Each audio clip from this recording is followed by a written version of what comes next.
deleted chapter, Snowfall and secrets.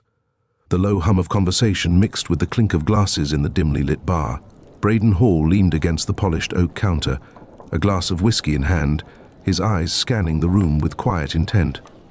The bar was a far cry from the grandiose halls of the family estate, its modest decor and subdued lighting offering anonymity he couldn't find anywhere else.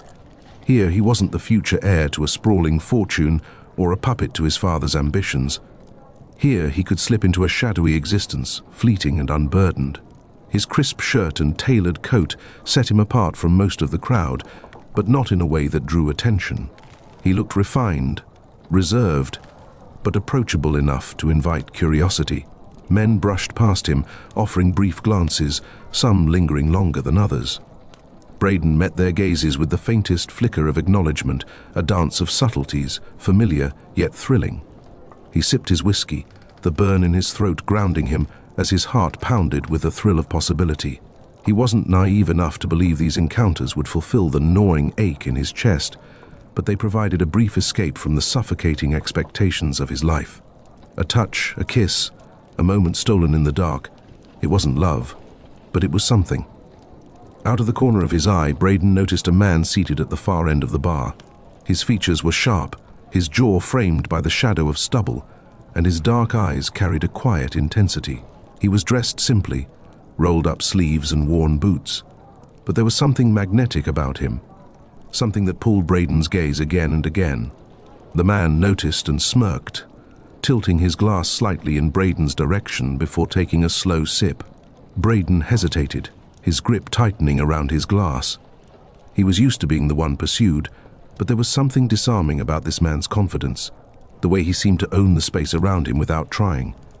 Summoning his courage, Braden left his spot at the counter and moved toward the man, his footsteps soft against the worn wooden floor. He stopped a few feet away, letting the man speak first. "You've been watching me," the man said, his voice low and smooth. "Thought you might never come over." Braden's lips curved into a faint smile. "Perhaps I was waiting for the right moment." The man chuckled, setting his drink down. "Well, here we are. I'm Miles." "Braden," he replied, extending a hand. Miles shook it firmly, his touch lingering just long enough to send a spark up Braden's arm. They talked, their conversation laced with flirtation and thinly veiled innuendo. Braden found himself relaxing, the weight of his name and his carefully constructed image slipping away with each passing minute. Miles didn't ask questions about his life, his family, or his wealth. He didn't seem to care. For the first time in months, Braden felt like he was being seen for who he was, not what he represented. As the night wore on, Miles leaned closer, his voice dropping to a near whisper. "I have a place nearby, if you're interested." Braden hesitated, the familiar mix of desire and dread twisting in his stomach. He knew what this was, a fleeting encounter, a moment of solace that would vanish with the sunrise. But that was all he wanted, wasn't it? Something to quiet the storm inside him, even if only for a little while. "I'm interested," he said, his voice steady. They stepped out of the bar together, the crisp Christmas air nipping at Braden's cheeks as they walked side by side into the quiet night. The city was alive with the magic of the season. Strings of golden lights draped over wrought iron lampposts, their glow reflected in the damp cobblestones beneath their feet. Wreaths adorned shop windows, and garlands framed the balconies above, swaying gently in the winter breeze. The faint sound of carolers echoed from a nearby square, their voices carrying a melody that felt both timeless and bittersweet. Braden didn't think about his mother's demands, the engagement to Chloe that loomed over him like an iron curtain, or the future that felt more like a sentence than a promise. Tonight, those chains didn't exist. There was only this, Miles's easy smile, the sound of his laughter mingling with the crunch of snow beneath their boots, and the intoxicating warmth of his presence. They walked past a park where an evergreen tree stood, strung with colorful lights that blinked lazily in the dark. Underneath it, a family bundled in scarves and hats laughed as their children danced around the snow-dusted benches. Braden turned his gaze away, a fleeting pang of longing tightening his chest. He didn't need to think about what he didn't have tonight. Not when Miles brushed his hand against his own, the casual touch grounding him in the moment. "You're quiet," Miles said, his voice soft but teasing as they crossed the street, the faint scent of mulled cider drifting from a nearby vendor's stall. Braden smirked, the corner of his lips tugging upward. "Am I?" Miles glanced sideways at him, his sharp jawline catching the warm glow of a nearby shop window. "Brooding, maybe. But I think I like that about you." Braden didn't respond immediately. Instead, he let himself take in the festive sights, the candlelit windows, the holly sprigs tucked into railings, the distant toll of a church bell marking the hour. The world felt lighter tonight, unburdened by expectation, and for the first time in weeks, Braden allowed himself to exhale. "I'm just taking it all in," Braden finally replied, his voice quieter now, more contemplative. "It's been a while since I stopped to notice." "Well," Miles said with a grin, nudging Braden lightly with his shoulder, "you picked the right night for it." The snow began to fall again as they neared Miles's apartment, soft flakes landing in Braden's hair and clinging to the edges of his scarf. A towering spruce tree stood in the courtyard, its boughs heavy with snow, the lights wrapped around its branches casting a kaleidoscope of colors onto the freshly laid blanket beneath it. Miles paused under its glow, his breath visible in the chilly air. "Almost there," he said, his voice lighter now, his eyes locked on Braden. "Unless you've changed your mind?" Braden shook his head, his own breath hitching slightly as their gazes met. Not a chance. The streets were quiet as Braden followed Miles through the maze of alleys and side streets. The faint glow of streetlights reflected off the rain-slicked pavement, and the chill in the air made him pull his coat tighter around himself. Miles walked with an easy confidence, his hands in his pockets and his head tilted slightly toward Braden as they talked. The conversation felt natural, unhurried, nothing like the calculated exchanges Braden was used to in his carefully managed life. "You're not from around here, are you?" Miles asked, glancing at Braden out of the corner of his eye. Braden smirked. "What gave me away?" Miles chuckled.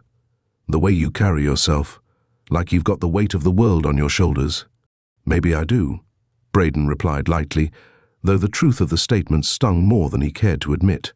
They reached a modest brick building, the kind Braden wouldn't have glanced at twice in his usual circles.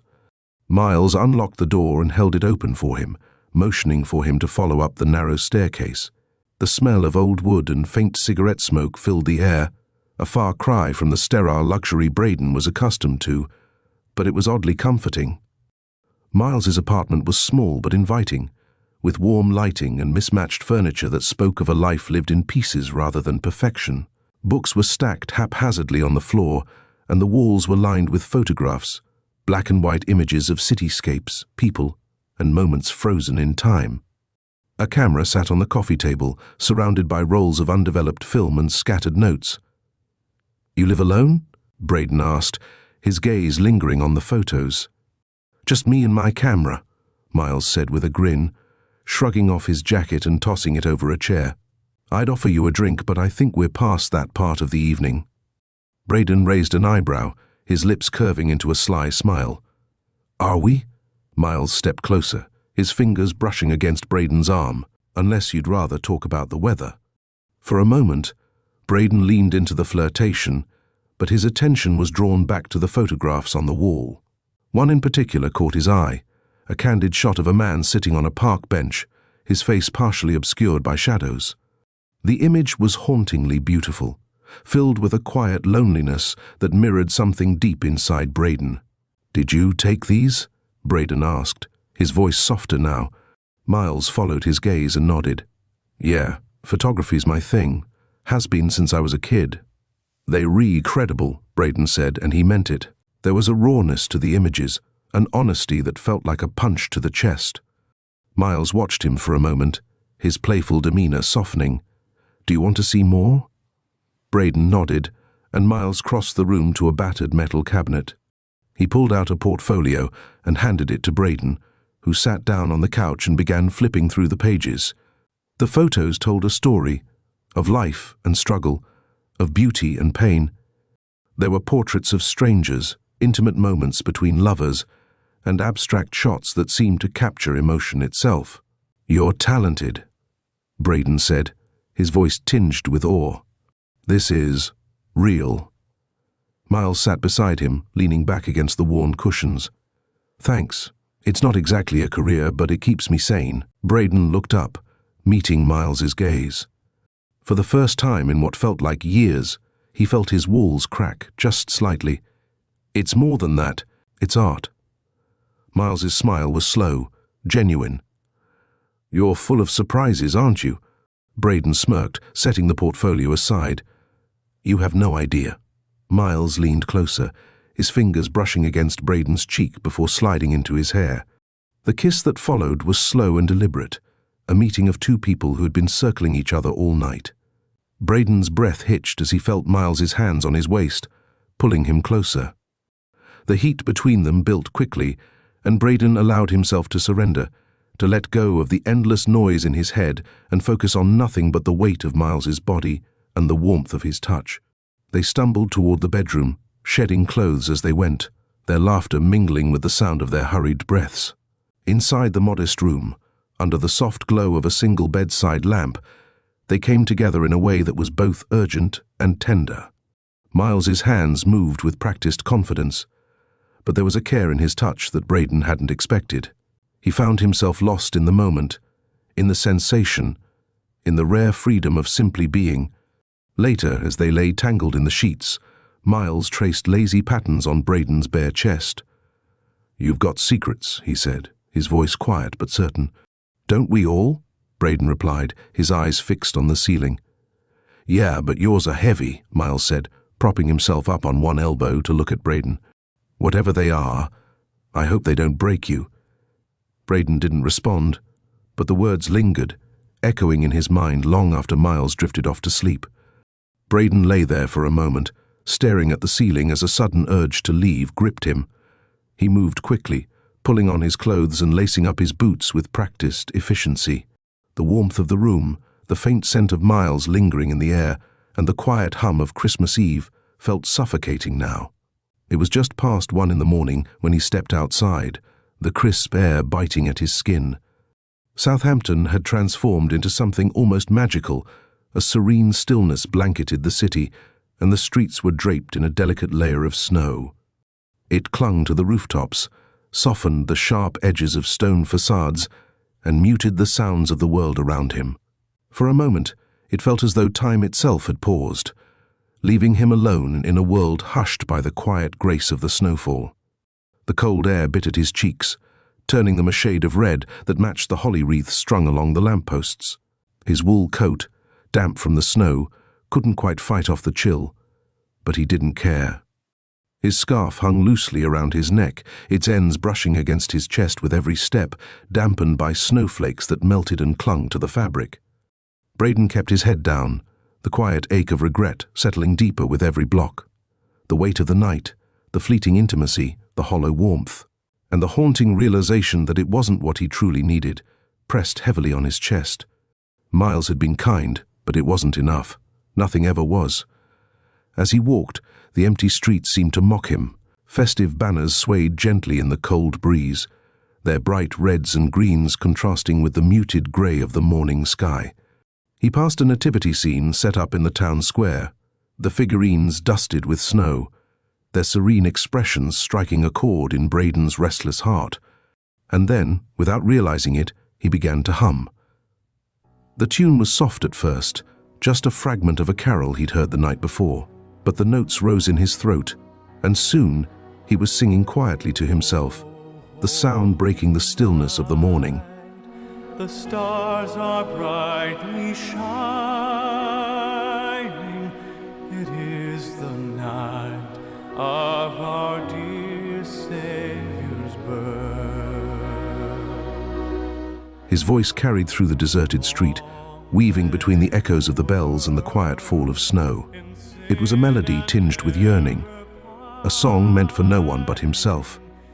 For a brief moment, the cold, the regret, and the emptiness of the night before faded into the background, and all that remained was the song and the snow-covered world around him. A thrill of hope, the weary world rejoices, for yonder blaze a one glorious morn. Fall on your knees. Before he knew it, Braden found himself skipping through the snow, each step kicking up flurries that sparkled in the faint morning light. The stillness of the city seemed to dissolve around him as his movements grew bolder, his voice rising with the song that spilled from his lips. He twirled past lampposts, grabbing onto one as if it were a dance partner, spinning with carefree abandon. Snowflakes swirled around him, caught in the moment as if they were part of the choreography. His laughter joined the melody, echoing through the quiet streets as he sang louder and louder, the sound carrying him forward. O night divine.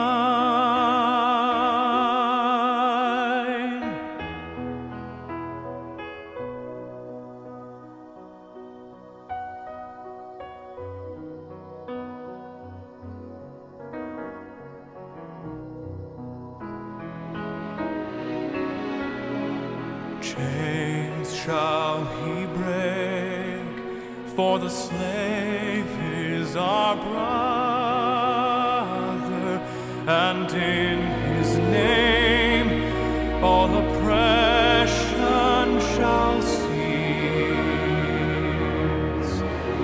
Sweet hymns of joy in grateful chorus raise we, let all within us praise his holy name. Christ is the Lord, then ever praise we. In his mind, a symphony played along, a full orchestra of strings, horns, and percussion, swelling with the energy of his joy. Each note seemed to guide his steps, his movements light and free, as if the music itself were leading him home. By the time he reached his street, his breath was visible in the icy air, but he didn't stop. The song had filled his chest, warming him in a way the cold never could. Braden danced his way up the path, his heart lighter with every step, leaving behind the weight of the night before. For a moment, he was simply alive, the snow beneath him, the music within him, and the world watching quietly as he returned home.